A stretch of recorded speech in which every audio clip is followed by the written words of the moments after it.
Hey guys, Heidi Preep here. I wanted to hop on today and do what I'm gonna try to keep as a quick video. I feel like I say that at the beginning of every video, about a term that I hear getting misused all of the time in and around attachment communities.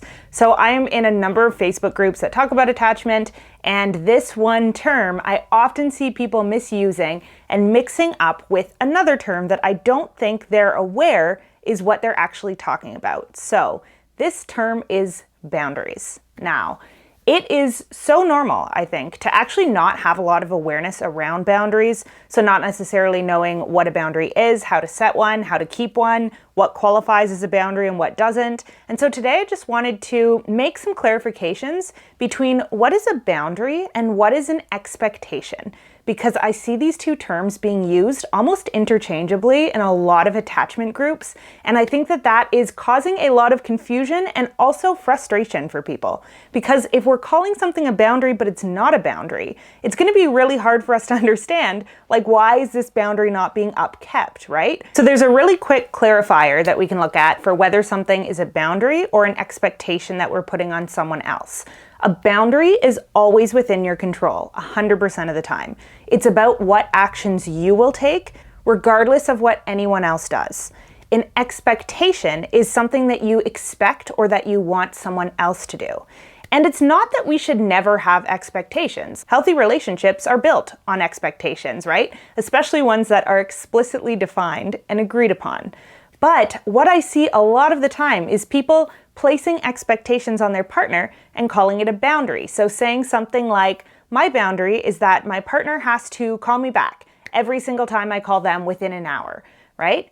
And that feels like a boundary because it's something that you want out of the relationship and something that's important to you maybe. But what it actually is an expectation that you're putting on someone else's behavior.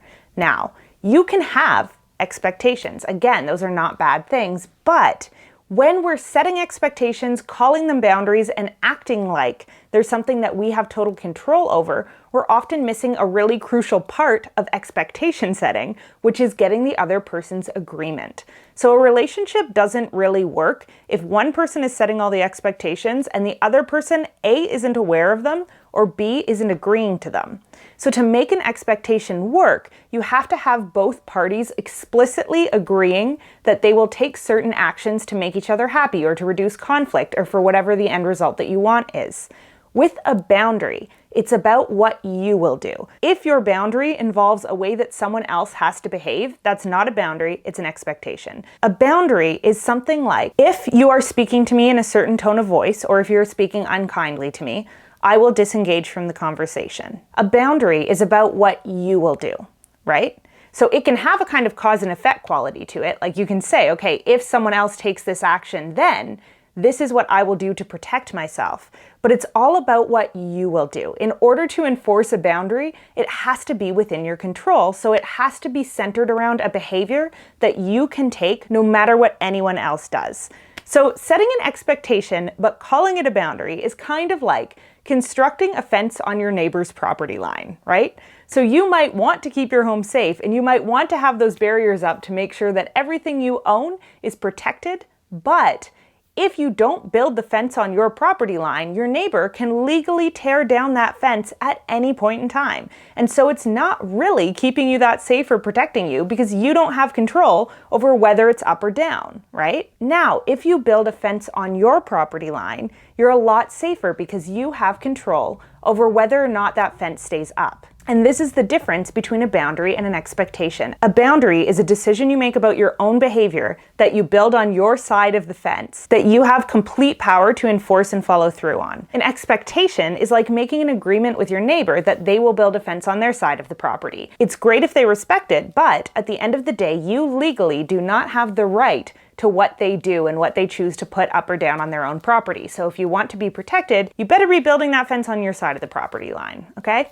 So I'm gonna go over a few examples of kind of common themes that I see coming up again and again and again in these attachment groups when people are talking about boundaries. And I didn't take any real examples, I kind of extrapolated from like some of the themes, but I wanted to give some concrete examples of what's a boundary and what's an expectation because I see these terms just being so frequently misused. So here's one that I've seen kind of a couple times listed as a boundary in certain Facebook groups that I'm a part of.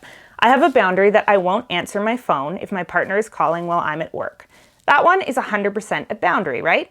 They're not saying my boundary is that my partner can't call me at work. No one has control over whether or not their partner is going to call them, but they have control over not picking up their phone. So the boundary is around the action that they will take. I will not answer my phone at work. That's within their control. The fence is on their side of the property line there. The next one, and this is one I actually have seen explicitly in several different places or some variation of this. My boundary is that my partner has to call me each night before bed. So this is not a boundary. This is an expectation because you don't have control over whether or not your partner is going to call you, right? And again, you can have expectations, just make sure that they're explicitly agreed upon. So you want to be sitting down with your partner and going, it's really important to me that you call me every night before bed, or that we speak on the phone every night before we go to sleep. Is that something that you're comfortable with and that you're happy to meet? Because where we get into murky territory is when our partners do not agree upon the expectations, but we're holding them to them anyways, right? That's not fair to either party, and it also doesn't really work because then you're expecting something that you have no capacity to know whether or not it's going to get delivered on, and that's kind of setting yourself up for a lot of frustration and angst. The next one. So I have a boundary that my partner can't insult me. So this is an expectation. This is not a boundary because again, you don't have control over how your partner is speaking to you, right? But is this a fair expectation? Absolutely, right? So I would argue that this one, though it is not a boundary, it should have a boundary around it. So this one's kind of halfway there, right? It's recognizing there is unhealthy behavior that's not going to push our relationship forward and that I need to kind of build a fence around to keep myself safe from. So what a boundary around this would look like is if you insult me, I'm going to hang up the phone. I'm going to walk out of the room. I'm going to discontinue the conversation. So there needs to be some sort of action that you will take in order to protect yourself in this situation, right? However, once again, it's also fine to tell your partner, I have an expectation that we will speak kindly and respectfully to each other, even when we're upset. And so if you're insulting or rude towards me, I'm going to enact my boundary and I'm going to take space, right? So you're setting up both the expectation and the boundary. And if they don't agree to that expectation and they're like, no, I really want to be able to insult you, that's when you are lucky that you have your boundary in place, right? Okay, so this is one that's not from a Facebook group. This is my own personal boundary that I hold with everyone in my life to make overall communication with people easier on myself. And it's that I will always respond to people at face value. So if someone is being passive aggressive or non-direct with me, I will, and I let people know this at the beginning of having any sort of relationship with me, I will always respond to them as if the thing that they are saying is the true thing that they're saying. So I will not deliberately go into subtext and try to like decode any messages or anything that they say to me that they want to convey one thing when they're really saying another thing. I try to let people know from the get-go, I will respond to everything you say at face value to make communication easier on both of us, but here's a promise that I can give to you in return, and it's that if you have a problem with me or if something I'm doing is hurting you or upsetting you, and you bring it up to me directly, I will 100% take that at face value as well. And we'll put that on the table and I will care about your emotional experience and we'll work through it. And so a lot of the time when you're setting boundaries, kind of like when you're setting an expectation, there can be a very soft side to it, right? Where you're kind of explaining, this is the fence I need to have up to keep myself safe. But here's where there's a side door, if you need it, that I'm happy for you to walk through, right? So if you're upset with me, if something I'm doing is making you uncomfortable, you can tell me, you can come to me, I will care. I just won't respond to you in a way that, in my eyes, is gonna make the problem worse long-term rather than better. And I think that that's a really good thing to think about when we're setting boundaries is, why would someone resort to this behavior, right? And is there another option we can give them that would just go smoother for everyone so now it's in their awareness? So for example, the person who wouldn't answer their phone at work, right? Maybe they'll respond to a text on their lunch break at work.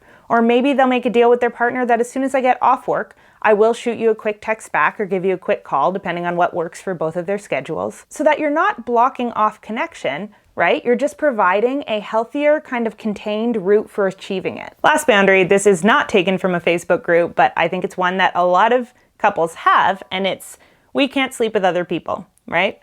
So that, again, is not a boundary, it's an expectation, but it's kind of halfway there. So you're saying, here's the action I will take that I would like you to match. And in monogamous relationships, this is a very common expectation. But again, it's an expectation, right? It's asking your partner to do something to keep you emotionally safe, and you're making the same promise in return to them. But having a boundary around this would look like, if you sleep with someone else without discussing it with me first, or whatever the caveats might be in your relationship, I will leave the relationship. So you can have a boundary that keeps yourself safe in the event that someone breaks the expectation, right? And healthy relationships, in my opinion, have all three of these things. So expectations that are explicitly agreed upon, boundaries that keep you emotionally safe no matter what someone else does, and also alternate avenues for connection. So that's that kind of side door, right? Like even in this case, you could tell your partner, you know, monogamy is important to me, but if there's ever a time where you really want to sleep with someone else, talk to me about it. Bring it to me. Let's see what we can figure out to get all of our needs met. And maybe that just means having a conversation about sexual needs that are going unfulfilled in the relationship. Maybe it's a conversation about opening the relationship up, right? But you can offer that opportunity for them to come to you and know that it's not a taboo topic. And that's probably going to be more comfortable for both of you because you know that these expectations have a little bit of wiggle room if one person gets really uncomfortable within the expectation. And sometimes that also just looks like saying, hey, if this expectation, if this agreement that we make in any capacity, regardless of what the agreement is, stops working for one or both of us, let's make another agreement that will be open to talking about it, putting it back on the table, and seeing what we can do to make something else work. And a lot of the time, that's all it takes to take an immense amount of pressure off the expectations in our relationships, right? I actually don't know after laying out that whole metaphor whether like the fence with a door in it makes sense. I guess it makes sense if it's like you can open or close the door. Like someone can't just walk through your boundary, but you can tell them like, hey, you can come knock on this door and I'll open it. Yeah, that's what it is. Anyways, I hope that metaphor translated. If you guys have any questions, let me know in the comments. And I'm also gonna link another video I have called The 4 Attachment Styles Setting Boundaries, because in that video, we talk a lot about why certain types might have trouble setting boundaries, even if they know what they are and how to set them, right? And that is a lot of us. Like, it's really not uncommon to struggle with boundary setting, especially if you're insecurely attached. If you are insecurely attached and you're really good at boundaries, that's very impressive. It's unusual. The avoidants do often think they're good at setting boundaries, but what they're actually doing is ignoring people, which is a very different thing. But we go over all of that in the 4 Attachment Styles Setting Boundaries video, which again, I'll link below. And until next time, I love you guys. I hope you are taking care of yourselves and each other, and I will see you back here again soon.